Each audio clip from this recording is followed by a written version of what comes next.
দেখা আজকে দাঁড়াও দেখাচ্ছি। এই দেখো বিরিয়ানি। বিরিয়ানি হয়েছে শুধু বিরিয়ানি হয়েছে, রাজার চাপ হয়নি, যেহেতু মা নেই রাজার চাপ হয়নি, শুধু বিরিয়ানি হয়েছে। আর স্যালাডও আমি একা খাই, ওই জন্য আমি শুধু পেঁয়াজ কেটেছি, আর কিচ্ছু খাবো না। চিকেন বিরিয়ানি হয়েছে আজকে আমাদের। এই দায়িত্বটা মারই থাকে, এই কাটা কুটি আমি পারি না, তাও চেষ্টা আজকে আমাদের। জানি না কেমন হবে।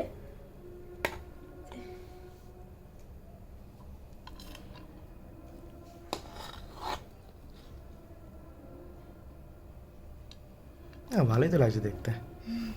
টেস্ট করে জানবে কেমন লাগছে, কেমন হয়েছে। গরমেই সবে নামালাম। তাহলে আজ রাতের এই ডিনার আমাদের। এটা আমাদের আজকের ডিনার।